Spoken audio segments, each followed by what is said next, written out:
Welcome to the Pindown, your Detroit Pistons podcast. I'm your host, Wes Davenport from Motor City Hoops and Detroit Bad Boys. And I'm Blake Silverman, writer for Detroit Bad Boys, covering everything from the Pistons to the NBA draft and the Motor City Cruise. All right, guys, so we are recording right after the Pistons' pretty exciting and rather eventful 118-112 victory over the Brooklyn Nets. But Blake, really quickly, before we even talk about that, you had a pretty incredible opportunity to interview one of the Pistons' newest players. Why don't you give everyone a little preview of that interview? Yeah. So for those of you that are checking into DetroitBadBoys.com, I released a piece earlier this week on Buddy Boeheim. I got to attend Crew's practice last week, interviewed him there, and just wrote an article about it. It's funny, I was actually thinking about doing this before he even got that two-way deal, just because he's had a pretty incredible season in the G League, shooting-wise, improving other aspects of his game. And then the day before I released the article, he hit a pretty improbable game-winning three-pointer that is just nuts. If no one has seen it, you got to look that clip up. But I'll drop the link to the article in the chat for anyone that's with us now, anyone listening to the live recording. You can find it over on DetroitBadBoys.com. And also a little teaser, I did interview another Cruise player, Nate Knight, who he's not on any sort of deal with the Pistons, but he's played over 100 NBA games with the Timberwolves and the Atlanta Hawks. So I have that coming at some point next week. For anyone that's interested, it'll be on DetroitBadBoys.com as well. But yeah, we have a really exciting game to talk about. The Pistons got to win number 10 of the season, finally in double digits. So, double digits. Wes, what are your initial thoughts on the win tonight? Well, really quickly, before we hit that, I want to make sure I get the housekeeping things out of the way because I was a bad host last week. So we do have some transaction news. All right. Shake Milton was bought out. He eventually went and signed with the New York Knicks. And then just recently, Taj Gibson was signed to a 10-day contract per Adrian Wojnarowski at ESPN. So the game. That was a pretty wild up and down roller coaster of a night. I mean, the first quarter, it looked a lot better than it was. I think the Pistons scored maybe 25, 28 total points in that quarter, but they weren't getting it because they were, really hot or really efficient. They were still turning the ball over quite a bit, still missing a lot of shots. The Nets were just kind of sleepwalking. And then they recovered, and that's when that became a much more interesting game. So obviously there was a lot of back and forth. What did you make out of that? Transition out of the second quarter when things honestly were looking pretty dicey and a little bit lackadaisical, and into the third quarter where it seemed like the group really turned it around. Yeah, I mean, I thought it was big for them overall just to get out to that huge first quarter lead. They let the Nets come back into it. I mean, the Nets, like you said, sort of woke up and started shooting the three ball. Turnovers were also an issue for the Pistons. But I mean, I just thought it was big in general for them to find a way to just stick in this one and find a way to pull it out. I think it's huge for a young group like this that has been going through so many changes, and we've seen time and time again them be in these close games and really not sort of just fall apart at the end, like the wheels come off and it results in yet another loss. So big for them to see this one. Also just like huge bounce back game from Jaden Ivey. He's been struggling from three. He went 6 for 9 tonight and scored 34 points. So just went crazy. So I thought it was great for him overall, and just like big for the entire group to just find a way to get one. Yeah, absolutely. So let me read off some of the stats from some of the highlight players. Obviously, Cade Cunningham, probably the headliner, 32 points, 11 assists, 5 rebounds, 38 minutes too. He played quite a bit. And actually, I think you'll notice almost all of the starters played pretty high minutes. Jaden Ivey, 39 minutes, 34 points, 2 assists, 3 rebounds, like you mentioned, really broke out of that slump from three. And Ausar Thompson with You know what I thought might have been his best offensive game of the year, the numbers aren't gonna jump out, but he was really efficient and really decisive as well. He had 14 points, 3 assists, and 7 rebounds.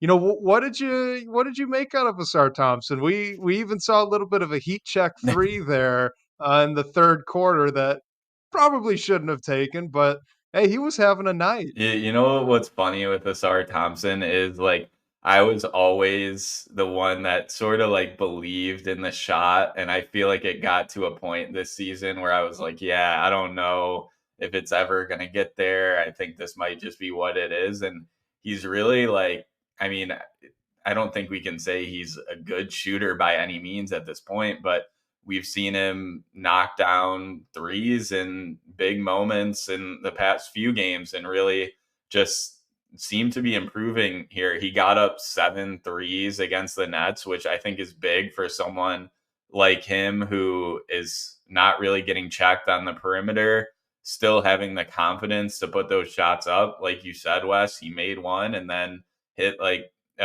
or he didn't hit it, but he took a heat check three at the other end. So I I like at least that he's still getting shots up because I feel like when you're going through shooting struggles or just like trying to improve as a shooter in general, confidence is a huge thing. Not to go back to my article, but that's one thing that Buddy Bayheim mentioned, just like taking everything so seriously and acting like you're in the game. And if your like confidence dips a little bit or you don't have it, you're hesitating, you're kind of already done. So I like that he's went through struggles and he's at least like improving. Has a long way to go, but at least we're seeing something. Yeah, I was gonna wanna caution a little bit on it too. I mean, he went 2 for 7. I think we could pretty reasonably throw out at least 1. There was another one that was kind of a late shot clock heave, that, he really didn't have much choice in Grenade. taking, and then the heat check that you mentioned, where he just shouldn't have taken it even though he did, but so he goes 2 for 7. The one thing I will say is that I think his makes are starting to look better. His shots slowly becoming just a little bit more fluid. It's less, two motion and well, rickety for lack of a better word. And so I think that is probably, like you mentioned, a function of him being more confident in it. He still really shouldn't be taking Yeah. 7 threes in any situation, and he should never be taking a heat check. Like, there's still some things where I feel like we gotta draw some boundaries on what he's doing, but it is nonetheless incredibly encouraging that the 2 that he made were pure, it was smooth off the catch, and he was confident taking it. Mhm. Like, that's really big for a guy who's been at, like, 18% almost all season. Yeah, and, like, it's still I guess mechanically, like, his jumper, just, like, from 3 doesn't look super, I guess, like, natural or smooth to me in general, but, I mean, just the fact that you can, like, see some go through because we all saw he went through those stretches where he wasn't even hitting anything close to the rim, and, like, I just can't even imagine, like, what those do to confidence, like, it almost it makes you Yeah. cringe when you're watching it, so I can't even imagine, like, just being there and, like, going through it yourself, so, I mean, I think it's huge at least to just see a couple go in here and there. The volume is a little bit more than you would want, especially when you're in a tight game like this, but at least it's not like a total goose egg, you know?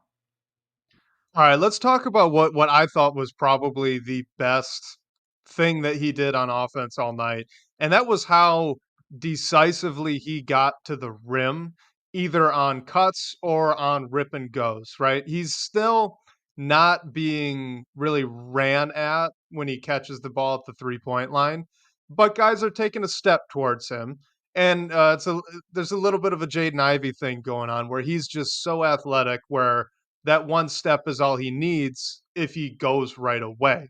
And that's what he did against the Nets. I mean, he had uh, that poster dunk over Nick Claxton that looked pretty great. I think he took off from maybe a foot inside the free throw line. He flew through the air, but on that cut, it was hard, it was fast, and like I said, he was really decisive with it. I think him starting to feel his spots, better like this, where he's comfortable making those quick reads, that's really gonna help him score the 14 points that he did against the Nets. I mean, there's no free throws there either. So 4 out of his 6 makes were at the rim. And honestly, I think that's pretty repeatable, don't you? Yeah, 100%. And I think like what you said about just being decisive, like I think decision making is something that it comes along eventually for younger guys, but it's something that a lot of them struggle with. And just the athleticism that Asar has, like, I mean, was really the just like prime skill that both him and his brother you could look to and be like, we really have something with these guys. Like, he can do things that not many players can on the floor or in the league. So I think if he can just pair that with an ability to make good decisions, then he can definitely get to the rim and like make the other team pay. You brought up Nick Claxton. He was clearly getting under Nick Claxton's skin like the whole game, which was nice to see for a rookie. He did turn the ball over 3 times, so I don't think he's anything close to like an extremely polished decision maker. There's still mistakes to tighten up, but you can definitely see the vision at least, with which is huge for a player at his age. Well, and let's, quickly let's hit on the turnovers and then circle this back into a little bit more conversation about Asar because we did get a question about him that I want to bring up here. Um, Turnovers. Asar Thompson had 3, like you mentioned. Cade Cunningham had 5. Jaden Ivey 4. Everyone off the bench, only a couple of people had 1. All right, Fontecchio had 1, Fournier had 1, and Wiseman had 1. The other 7 turnovers that accounted for the 22 total that the team had for the night were Isaiah Stewart and Jalen Duren. Stewart had 4, and Duren had 3. So honestly, to me, I thought there was a little bit of a blessing and a curse within these numbers. The guys that you expect to have more turnovers because they are handling the ball so much, that being Cade Cunningham, Jaden Ivey, and Asar Thompson now too. He's getting a lot more ball handling reps. Those guys had between them 12 turnovers, so that's over half. All right. And like I said, that's expected. All your veterans off the bench, they took care of the ball really well in their minutes. And then you had the really unfortunate front court turnovers by guys that really aren't dribbling the ball all that much. And truthfully, a lot of those turnovers came with them trying to pass between each other in high low actions that probably weren't necessarily there right at the time. It's good. I want to say that it's good that the majority of these turnovers were by the guys that are handling the ball the most, right? You didn't have too many rogue ones. At the same time, the rogue ones that you did have were pretty killer. It was 7 of them, and that number should, I mean, at a minimum, be cut in half. Yeah, and the thing, like, I feel like when I look at the turnovers, I kind of give Cade and Ivy a little bit, maybe even more of a break than I Mhm. should. But just like you said, they're your primary ball handlers. Like, they're gonna turn the ball over at certain points. So I always just really focus on the turnovers that we've seen from Jalen Duren. Like, we saw 4 turnovers from Isaiah Stewart tonight, 3 from Asar Thompson. Just finding ways to limit those. A lot of the ones that I saw were just like pretty careless, like throwaways or offenses just stalled and you got into making like a bad decision. So, I mean, I hope that there's some sort of solution. We just haven't really seen it yet. And the thing that's killer about them is like the ones that are like backbreakers where they just like throw the ball away, someone makes a wrong read and no one's there. I did notice like a couple points tonight where after those they were like slower to get back on defense. It didn't necessarily result in the Nets getting like points or anything like that, but it resulted in them getting good looks just because the defense was scrambling or maybe a little bit slower to get back because it, were just like their back was broken by that turnover and they were upset about it. So just got to figure that out. Like you turnover, I think they had 12 turnovers at half. They averaged something around 16 a Yep. game, which is the top towards the top two or three in the league. I think if you just limit the turnovers from guys who are not your primary ball handlers, at least you can get somewhere where you can get by in these games without always looking like, oh, they're turning the ball over 12 times and a half again. And that's why they let the other team back in it. So I'm hoping it's something that can be clearly fit if it's this year or next year. But yeah, it's just I just keep looking to like Duran and Stewart and trying to like limit them turning the ball over in the ways that they have. Well, you bring up a really good point, and I think we ought to touch. I think we need to touch on it before getting to this question here. And that's that. Look, your lead ball handlers in Cunningham, Ivy, and to a certain extent, Ausar Thompson right now, they're all very young, and those young ball handlers are going to turn the ball over. Okay, that comes with the territory of being young players in the NBA. What that means for the rest of your roster is that you have a much slimmer margin for error because Cunningham, Ivy, and Asar Thompson together had 12 turnovers. You mentioned it. The Pistons on average are at 16. That's the second worst in the NBA. That means you had, in order to hit your average, four turnovers that you could have allowed from everybody else on the roster. Now the bench held up their end of the bargain. The starting power positions didn't, right? And again, those guys are pretty young too. So maybe a little bit of grace, but at the same time, the important part is that margin of error is so slim right now, and I think that's probably at this point in the season driving the high turnover numbers more than anything else, because you really have seen Cade, for example, cut down on the really dumb passes. I mean, the worst turnover he had against the Nets was in the fourth quarter late when he tried a low post entry to Jalen Duren, and that one may not have even necessarily been his fault because Duren didn't seal it all that well. It just was a pass that you probably shouldn't have made. Should have gone somewhere else instead of to Duren in the post with 5 seconds left on the clock, right? Um, they've cut down on the dumb ones, for lack of a better descriptor. But the number's still gonna be high because 'cause they're young, and that just makes it so much harder for everyone else. Yeah, 100%. And like again, like I feel like I really need to just not fully absolve like Cade and Ivy of it because Cade did turn the ball over 5 times tonight.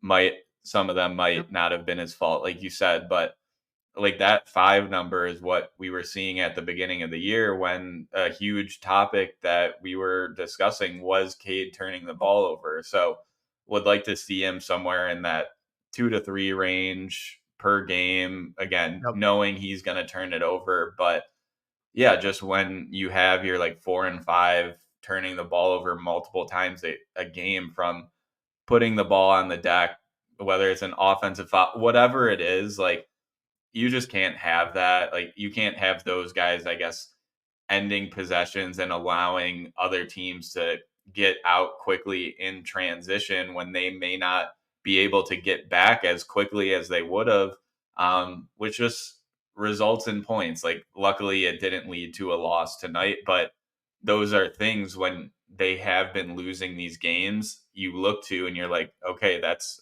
something we can take away from this. And if doesn't turn it over at all or turns it over once, like maybe it's a totally different game. And not to pick on Jalen Duren, just using him as an example.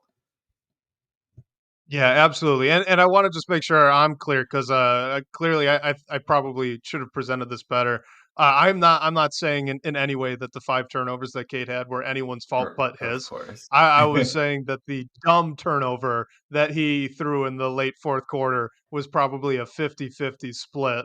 Like, that one, the the ball shouldn't have been thrown, but if Durant sealed off better, it wouldn't have been a turnover for him. It probably would have been a shot Yeah, clock violation overall. 100%. Still bad result. So I should have been a lot clearer on that.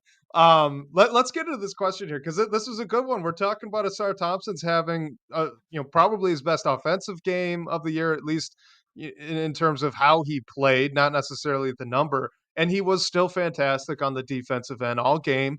Um, Base Pistons on Twitter says, "What would it take for Ausar Thompson to move back into the top 5 of the Rookie of the Year ladder?" And that's the Rookie of the Year ladder, I believe, by NBA.com. Yeah, and I just pulled this up on the side. So the current rookie ladder that was released, I believe, yesterday with stats through March 5th is 1, Victor Wembanyama, 2, Chet Holmgren, 3, Brandon Miller, 4, Jaime Jaquez, and 5, Brandon Pajemski. Just to briefly touch on the next 5, you have Keontae George, Derek Lively, Cam Whitmore, and then Asar Thompson at 9 with his brother Amen just quickly following. I honestly think it would take a lot for Asar to get into that top 5. Like if you're like, I don't think he's really gonna. I'm just gonna throw Wemby and Chet out. Like they're always gonna be in it. Like he's not gonna crack a guy like Brandon Miller. Jaime Jaquez is playing a pretty big role on a good team. Same with Brandon Pajemski. I don't really know like if there is a path for Asar to get there necessarily, and I don't think that's necessarily a product of what he's doing because he's doing incredible things on the court and he contributed to a win for the Pistons tonight. But even like a guy like Keontae George, who's at 6, has been playing out of his mind. Derek Lively is playing in a huge role for a playoff team. I just think it's going to be difficult. But if he can, like, when he was towards the top of the rookie ladder at the beginning of the season, I think a lot of it, like, he never went off for a crazy amount of points. Like, a lot of it was what he was doing defensively, like the blocks and steals that he was getting. If the Pistons make a, like, I don't want to say a run, but if they could string together some wins, I think he can move towards at least that 6-7 range. But I just think a little bit of a product of the team he's on is going to make it really, really difficult for him to crack that top 5 that has a ton of good rookies that are playing in meaningful roles on playoff teams this year.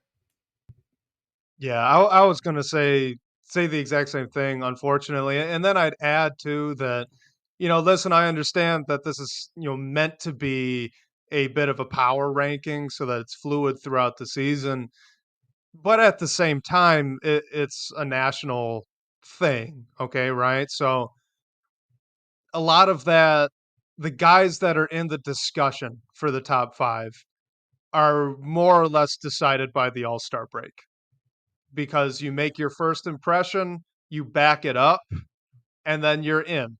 And that's kind of how these things go when you're dealing with, it's not a national writer's fault that they're not paying super close attention to the Detroit Pistons in March when they just now won their 10th game. Like you can't really blame them for that, but that's the hurdle that Asar Thompson has in front of him. So, truthfully for him, what would it take? He'd need to start doing things that Asar Thompson doesn't do, like scoring 30 points a night and, getting a bunch of triple doubles, like he'd have to start doing those things. And one, it's not reasonable for us to expect that out of him. And two, even if he did, he still might not crack it just with the way things are. So I don't think it's possible, even though he's had a fantastic rookie year. Yeah, and one quick thing that now that I'm looking at this latest rookie ladder, and just a shout out, Steve Ashburner who wrote it. He called out that Asar shot 14.5% from three through January. Since February 1st, he's up to 28.6%. So I think that is really what helped him sort of get back in this conversation. After the last ladder they released, Definitely. he was tied for number 10. So now he's in number 9. So moving up a bit, maybe like the path for him to at least move up, not necessarily like crack the top 5, is like he's averaging 8.8 points per game and 6.4 rebounds per game on the season through uh, not including this most recent game against the Nets. So maybe if he can like, I don't know, get close to averaging a double double in the remaining games, like maybe that's a path for him Mhm. to at least move up. But I think it's going to be really difficult just based on the other names that are here and the team that Ausar is playing for. And of course, a lot of that early season hype was driven by the flashy Hmm. defensive plays he was making, right? All of the blocks, all the steals, like you mentioned. He's still getting a lot of those, but now they're just a little bit more routine. Early on in the season, he was doing it with a little extra force that you get with a rookie with those fresh legs. So, okay, maybe he starts getting the flashy stuff again, and he'll shift up a few spots. Like you said, I'm still not expecting top 5. So, all right, this is from Christopher Franks. He says, Evan Fournier's minutes. Could we give them to someone else? Stanley Amude, maybe.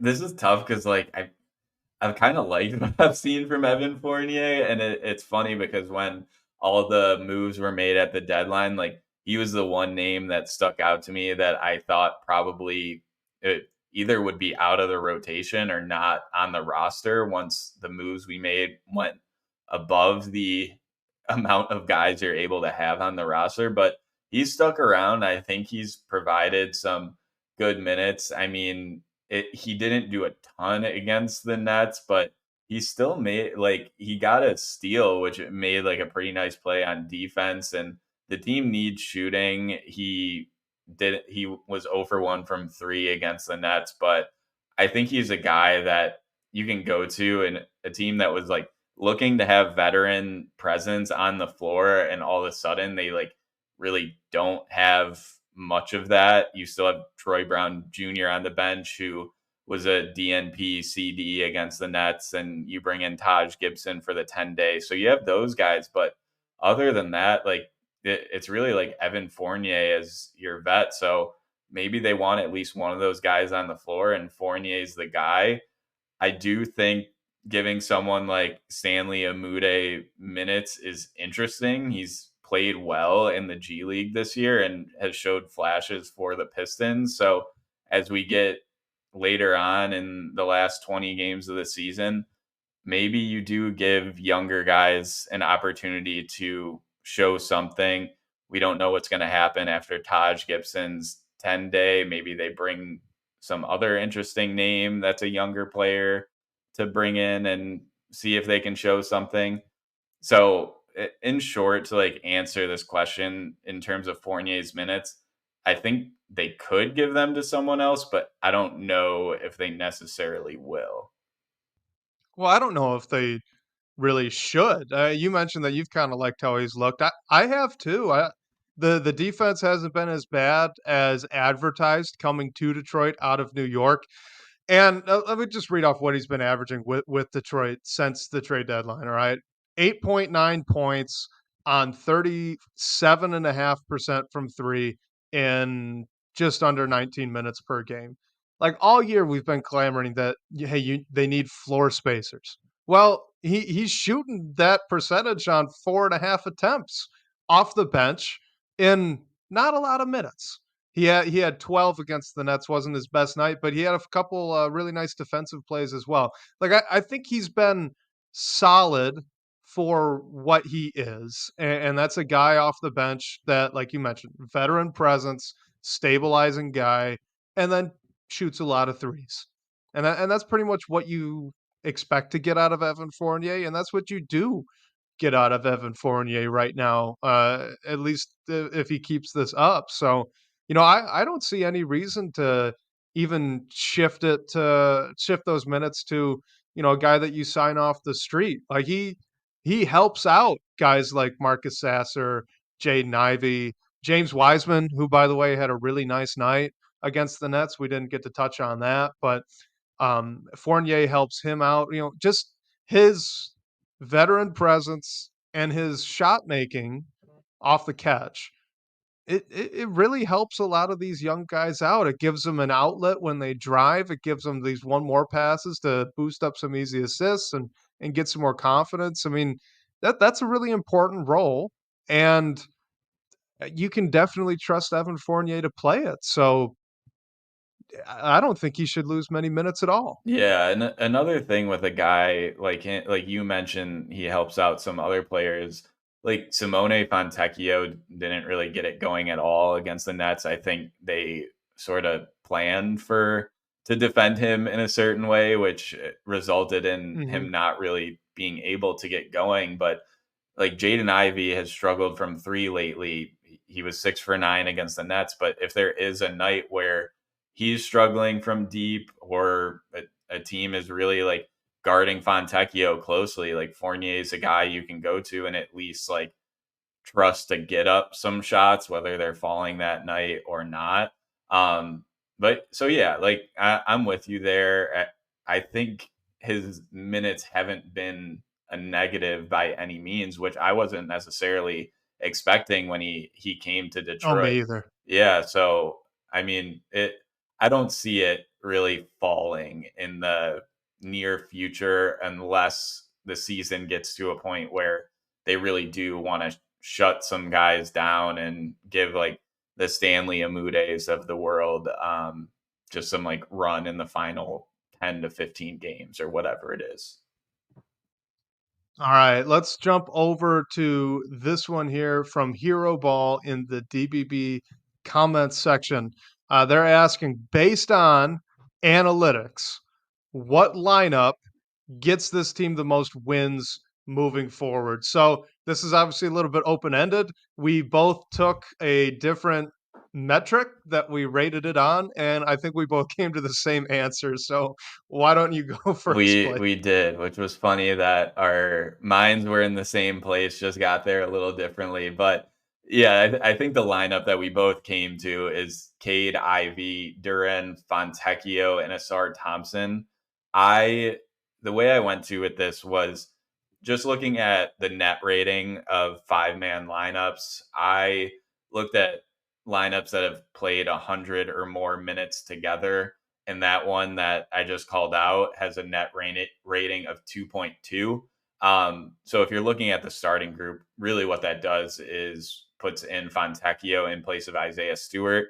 If you look at the 5-man lineup with Stewart instead of Fontecchio, that net rating drops down to minus 10.9. So that's like a huge delta. And I think it talks to some of the spacing concerns that we've talked about. We know like Isaiah Stewart can shoot, but he's not necessarily getting the defensive attention on the perimeter that someone like Fontecchio would. And then when you have guys like Ausar Thompson and Jalen Duran in the starting lineup that aren't really known for shooting the three, we've seen how that can hinder what Cade and Ivy are able to do. So yeah, I mean, I think that five with Fontecchio in place of Stewart and the rest of the quote unquote core four is the lineup that you look to when you think analytically what lineup can get us the most wins moving forward.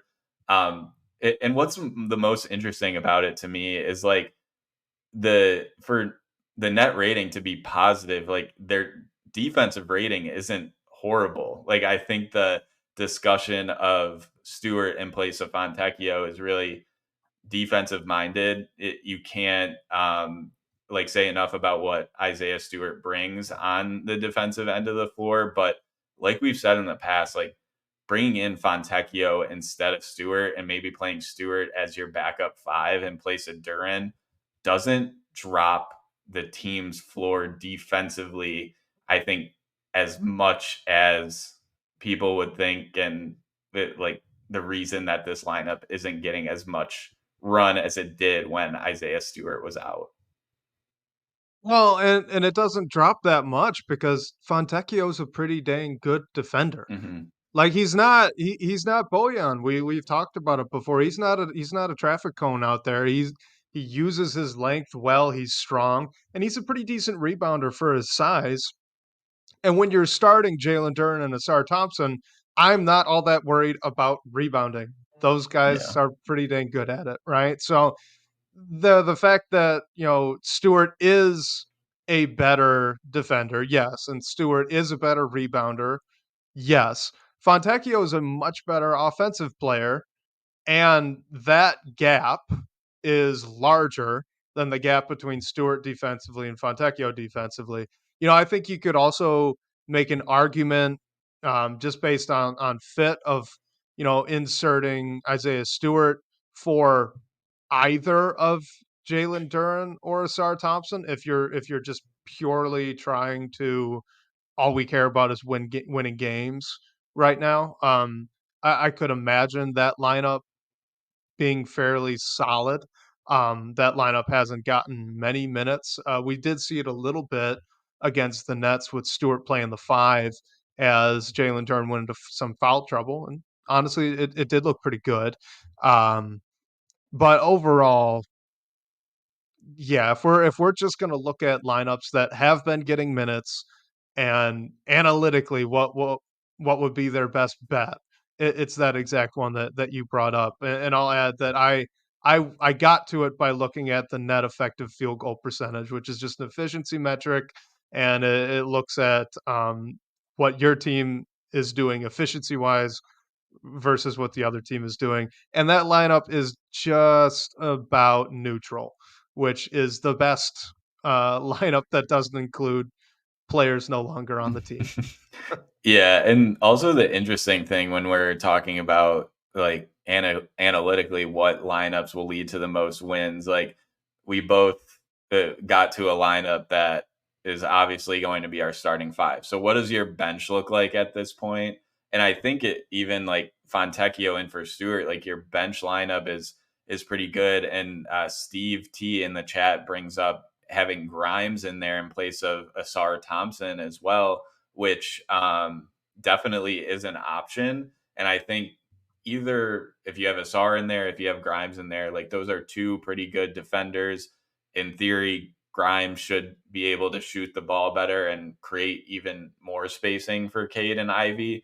But even if Grimes is coming off the bench, like you have him, Isaiah Stewart, Marcus Sasser, like the bench lineup all of a sudden looks pretty good. And a ton of games, the benches really just came in. The all bench unit that we all love to talk about has really just set everything behind. So maybe Isaiah Stewart off the bench as the backup five is, in theory, like the simple answer. Maybe it doesn't work as good as we all think it will in practice, but I think it's at least interesting and worth a shot.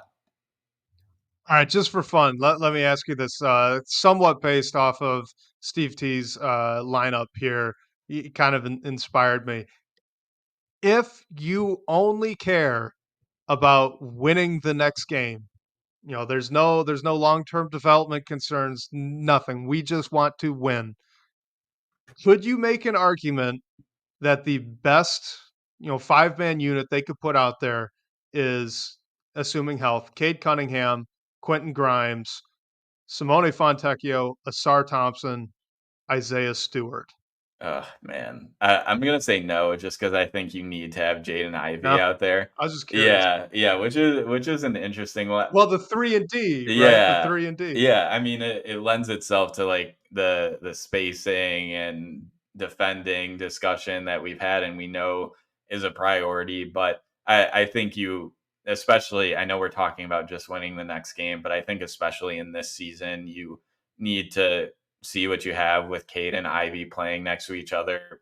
We've seen Ivy go through some shooting struggles. He looked good against the net, so hopefully that continues, but yeah, I think you have to have him in there and playing a strong amount of minutes. And yeah, I mean, if he's coming off the bench, like he has to get in the game in like 3 or 4 minutes, I think.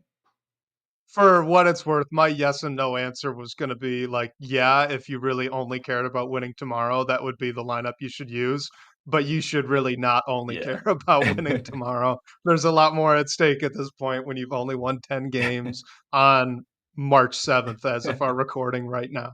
But fun hypothetical, so why not? Thought I'd bring it up. This is from Philip Binder. Should be a pretty quick one. Any word on how much longer Quentin Grimes will be out? I haven't heard anything. Don't know if you've heard Me neither. anything different. You're a lot more connected than me. Uh, But listen, I mean, I know he was practicing, he was getting shots up. It sounds like it's kind of a knee management thing. He's obviously a little bit more of a long term asset for this team.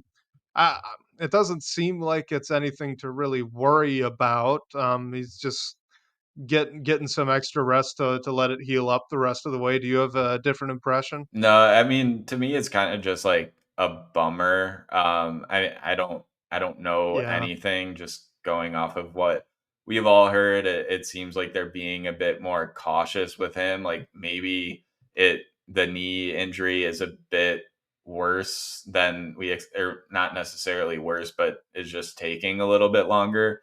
It's just like a bummer to me because like I want to see him in there, and whether he is like a long-term starter on this team or he is one of those guys that you bring off the bench that really raises your floor defensively of your second unit. And I just want to see more of the shot from him. Like he hasn't had a great year overall, and he had one good shooting game since he's come to Detroit. So I want to see him like string a few more of those together, or at least just see him get some shots up to see if he can really be that 3 and D, like 2-3 guy that you can plug into the starting lineup or helps you, I guess, build an identity, as cliche as it sounds, in your second unit.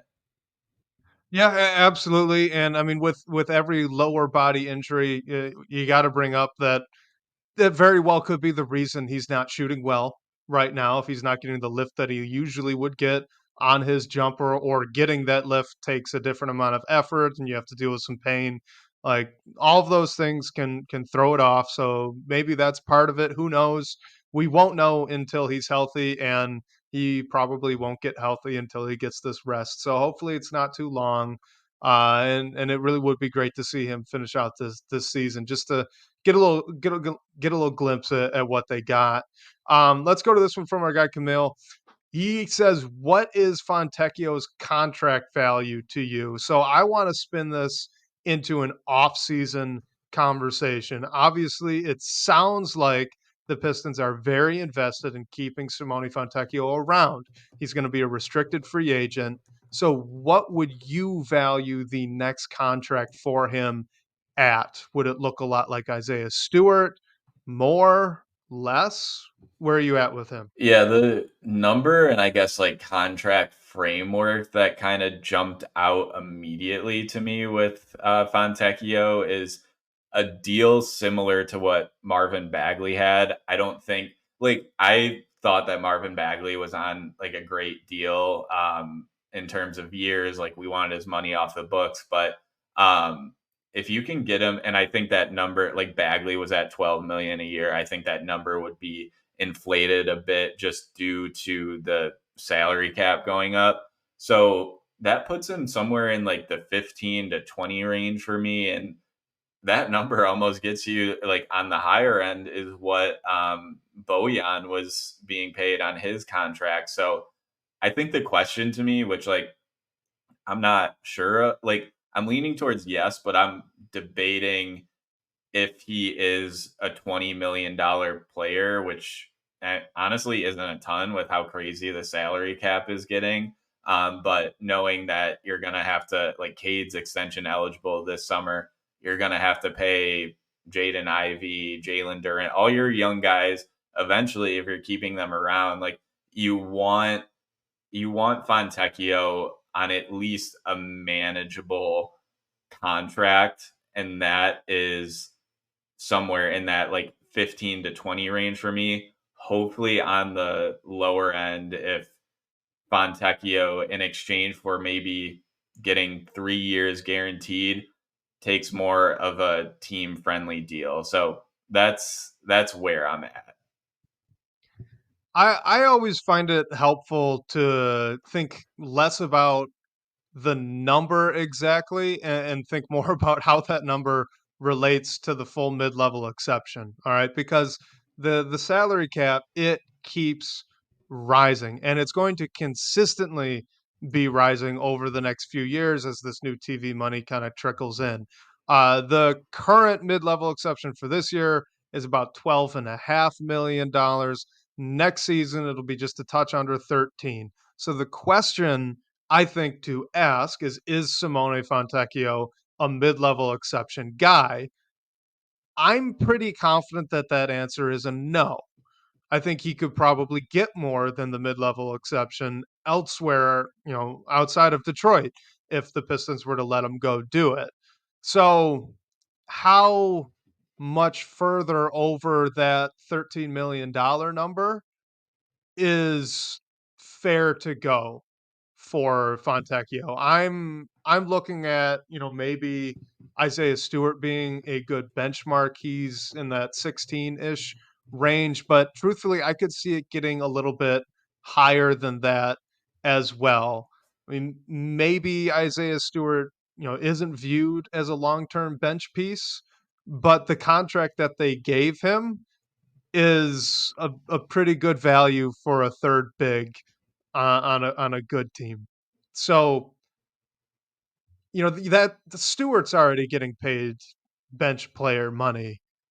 Fontecchio looks like they view him as a bench player as well. So, I could see anywhere between 16 to 20 actually being the number that he gets settled at. And again, guys, with the way that the salary cap's jumping right now over the next few seasons, that's only going to be, if he gets at 20, if he gets at 20, I believe that's only going to be 5 or $6 million over the mid-level exception by 2026.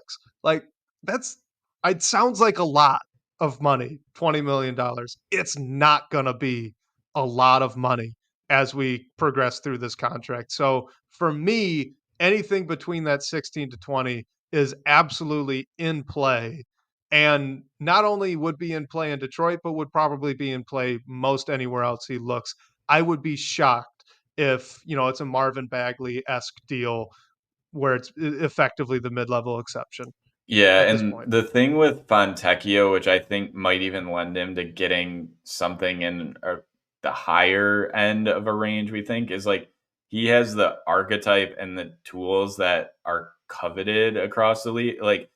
Like 3 and D wings are getting paid like crazy amounts of money. Like I'm not saying that Fontecchio is in the stratosphere as some of those guys that are getting that type of money, but what he is like valued across the league. So I think you do have to expect that. At- yeah, and again, like the numbers don't really scare me because, like you said, the salary cap keeps going up and the deals are going to keep going up to follow it. Like I think Bagley was on an affordable deal relative to the cap, and I'm hoping that they can retain Fontecchio for something similar, but the number is going to be a little bit higher just because things keep going up. And I just want to bring this up too because I see a lot of panic in the comment section here, and I know I can feel it. I can feel it for all of you listeners at home too. That 20 million, man, that sounds like a lot of money, and it is a lot of money. But the NBA salary cap next season is going to be 141 million dollars.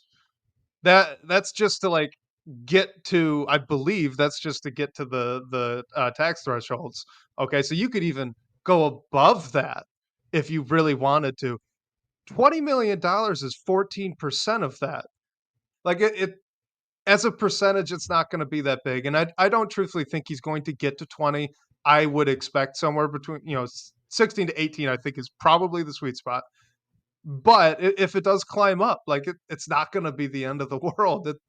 It's really not that much as a percentage, which is insane Yep. to me with how quickly this is all jumping up. But Yeah, gotta adjust our expectations a little bit. The cap just keeps growing. Yeah. Inflation. Yeah, 100%. I mean, lucky for these guys when you're talking about like $20 million deals not being like it being somewhat affordable on an NBA level. Like, man, good for these guys. It must be nice. Yeah, absolutely. If only, if only I could get that. Let's go on to this next one here. This is from at 13 underscore JMac on Twitter. He says, while I understand the Pistons don't have a ton of legit two-way players, why do you think Monty Williams refuses to mix defense and spacing as best as he? Yeah, and this ties into it. Monty had a quote. I think it was in a pregame that our beat reporters mentioned, like when you're trying to stagger like Cade and Ivy, it goes to, uh, I guess what you're gonna like who you're gonna plug in next to the other, and I guess playing two small guards at the same time. It sounds like he's prioritizing size a decent amount, which sort of lends to not staggering and everything like that. So yeah, it's sort of confusing to me why Troy Brown Jr. is all of a sudden out of the rotation. Like, I think he might be able to be plugged in and sort of like absolve some of these concerns, but the other side of that is shortening the rotation that we also desperately want Monty Williams to do. So yeah, it's a confusing one, and mixing like defense and spacing, like our starting lineup when you have Stewart, Asar Thompson, and Duren in there, like isn't doing that. And we just talked about the best starting lineup analytically that will lead to the most wins in theory is inputting Fontecchio for Stewart. And yeah, like Fontecchio provides the spacing. Stewart's a much better defender, but when Fontecchio comes in, he's not like a total liability on defense like Bojan was. So it's confusing to me. Like I don't know why he refuses to do it, honestly. Like I think hopefully he tries things in these last 20 games, but if we've seen anything throughout the whole season, like I don't know, he's kind of just like sticking to what he's sticking to, and we may not see anything different. I'm gonna give just a little glimmer of hope that I think happened here in that Nets game, and that's that Monty Williams, for all intents and purposes, intended to play 9 guys, just 9. Marcus Sasser really struggled. He's been struggling the past few games. Early in the fourth quarter, for the first backup point guard minutes of the second half, it was Malachi Flynn that got Sasser's spot just to try and keep things settled while Jaden Ivey was out there and Cade and Jaden were staggered, which is a new thing that's starting to happen now, and that's pretty great. So clearly, the intent was a 9-man rotation. And that would be pretty great. That would be pretty great. Now, when Quentin Grimes comes back, is it gonna be a situation where, Grimes takes away Fournier's minutes, or do we just add the 10th man? I don't know. But it does seem like in recent games, Monty Williams has not only shortened the rotation down from the 11 and 12 that it was before to at least consistently 10. In this case, the intent was lower. And on top of that, not only are Cade Cunningham and Jaden Ivey being staggered more often, Isaiah Stewart and Jalen Duren are also being staggered. Some of that's due to foul trouble, but some of it is intentional. So we're starting to see some of the shifting that all of us fans and analysts have been begging for since the start of the season. We're starting to see it kind of creep in here as the season progresses, and that's really encouraging. All right, even if you look at the guys that played against the Nets here, all right? Obviously, you have your usual starting lineup, but then the bench was Fontecchio, Fournier, Sasser, and Wiseman. Would it maybe have been better if Troy Brown Jr. was in instead of James Wiseman? Sure, but James Wiseman had a really nice night, so you can't really fault that too much, at least in this case. My only point is like the rotations are better. I'll still quibble with the starting lineup, and as long as it stays the starting lineup, I will probably do that the rest of the season.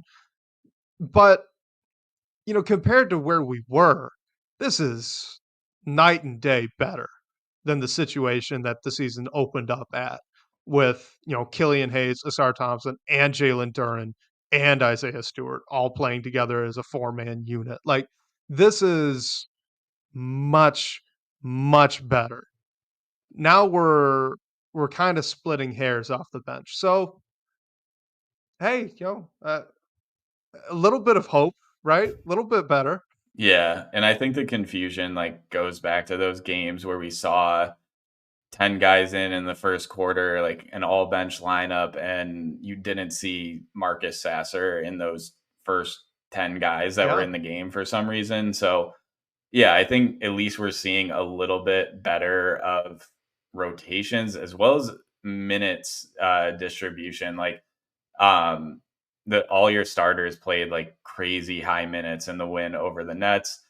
Sasser only had 6 minutes because Malachi Flynn came in. He wasn't really able to get it going. But even like James Wiseman and Evan Fournier played 12 minutes apiece. So I think that's where you sort of want guys like that in your second unit to be at and give some of those younger guys that are really you're building around and are leading to production when they're in the game.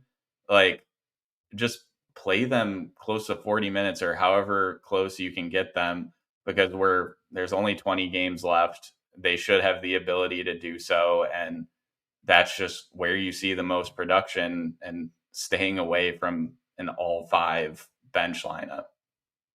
Yeah, absolutely. And like, look, this hasn't just been this game against the Nets. This has been happening for maybe the past what, maybe week and a half. Like it's recent, but there's a good 3 or 4 games of sample here. And I think the most encouraging part is, Jalen Duren's minutes were low against the Nets due to foul trouble. So Monty Williams very easily could have done what he's done in the past, which would be play your backup center major minutes. But James Wiseman didn't play major minutes. He only played 12. And Isaiah Stewart, for all of the backup center minutes he did get, he only played 31. So again, like this has been kind of sort of happening the past 4 or 5 games.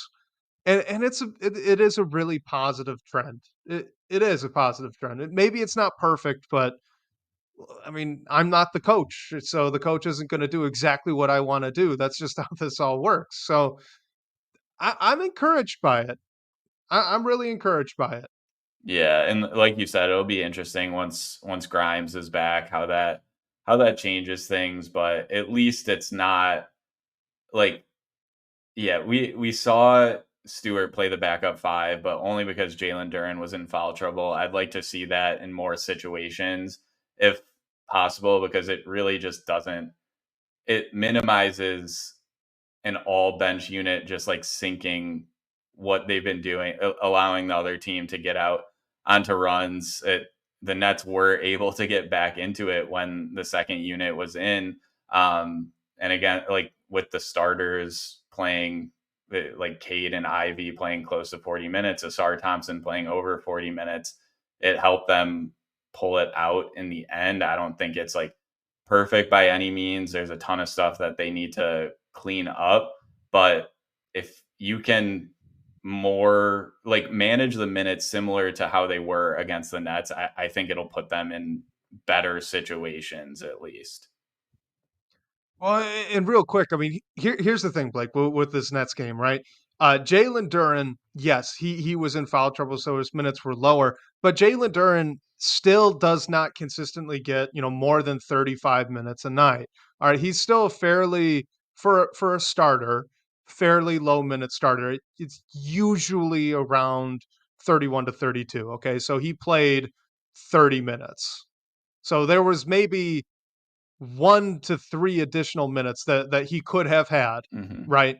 That he didn't get. So it's not like there was this massive 12-minute bracket of minutes that James Wiseman filled, or that Isaiah Stewart filled in subbing for this foul trouble. Like Isaiah Stewart has been getting a few minutes for the past 4 or 5 games at the center. Like that's been the plan. They've been staggering them a little bit more so that there can be bench units where Ausar Thompson is the only non-shooter.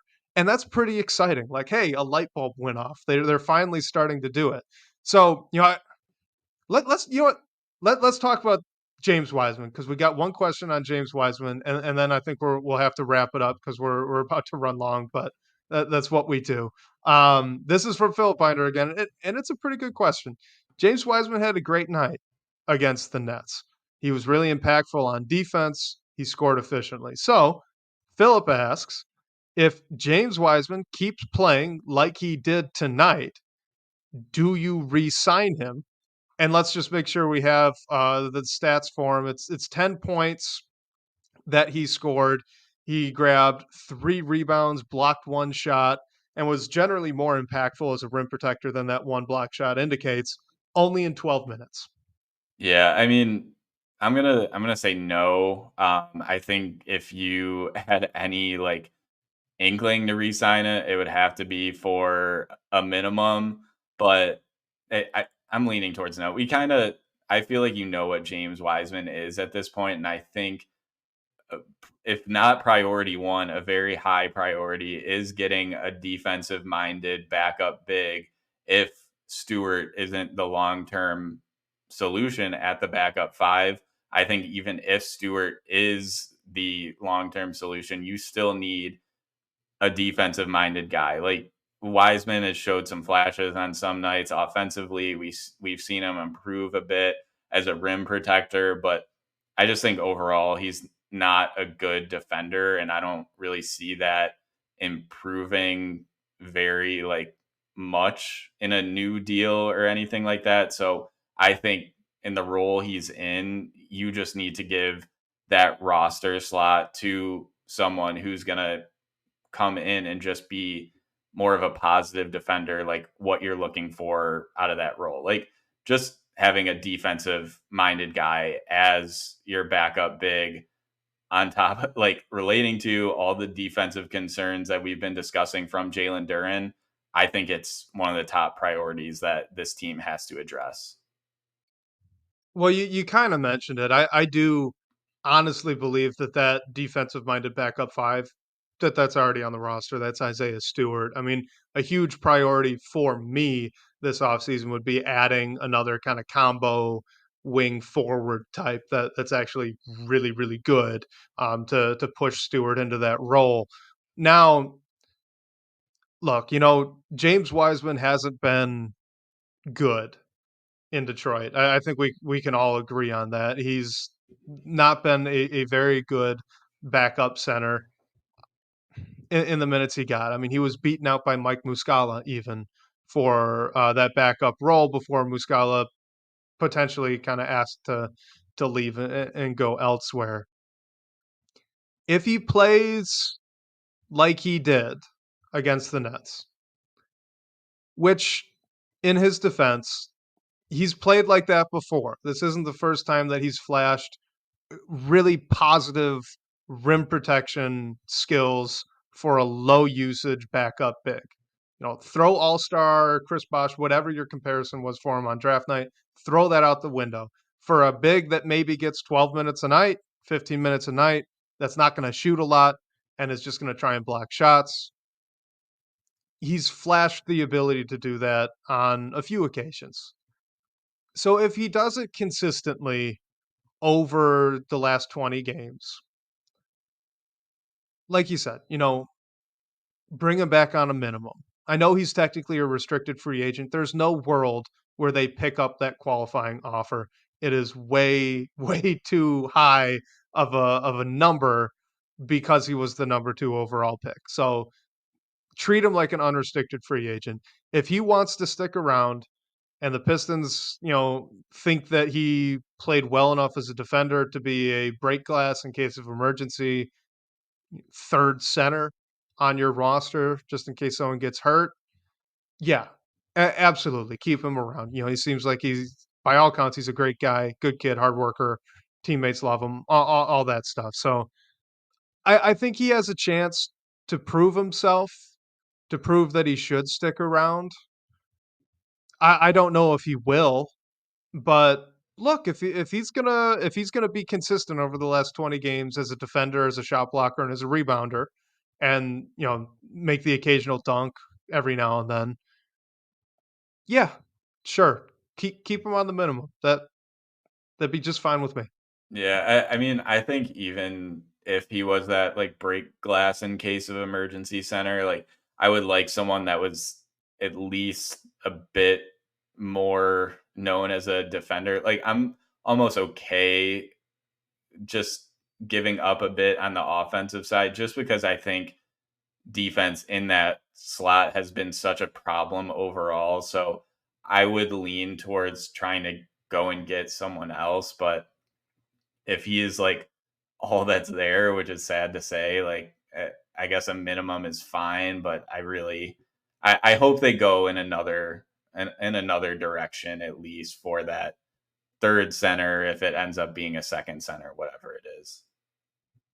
Well, we're kind of answering different questions at the same time, right? Because if we assume that James Wiseman is consistent as a defender over the last 20 games, then I say, yeah, okay, re-sign him.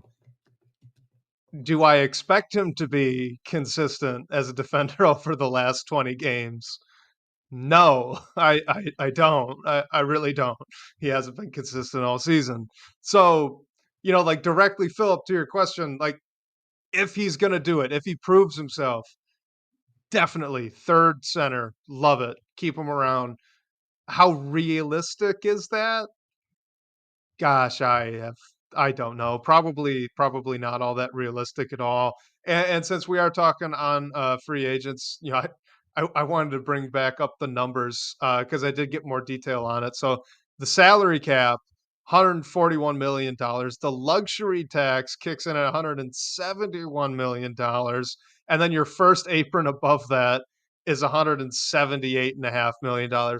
Your minimum team salary, which is exactly what it sounds. It's the total salary that the team has to have on the book when the season starts. $127 million. And the Pistons have so much cap space, Blake. Yeah. So much cap space. So if you're telling me as the 15th guy to get to a number in total cap that is acceptable, that you bring James Wiseman back as your emergency option, I might have convinced myself. They're going to need to sign so much cap, man. They need to give out so much money this offseason, and it's going to be hard with this free agent class. It's going to be hard. Yeah, I mean, I just hope there's someone else out there, even if it's like a vet towards the end of the end of their career. Like I think that Yeah. was kind of Yeah. the idea of, I mean, just bringing Taj Gibson in a 10-day. Like I just think that hasn't really been addressed, and I think that's one of the priority. I don't know if a ton of cap will come out of it. I think you need to look elsewhere first, but I mean, it seems like this front office believes in Wiseman. So if they do and they can get him on a minimum and they have nothing else, sure. But I think there's better options that they can go to potentially with the roster spot that he would fill. Yeah, definitely. And even second round pick options as well, which is something we'll probably start to explore here in the coming weeks as the season starts to wrap up. Uh, Blake, this was great. The Pistons got a win. We're in double digits. Yeah, it was fun to record after a win, and yeah, a win that got us to double digits on March 7th when we only have 20 games left. So hopefully they can string a few more together. Hey, But look.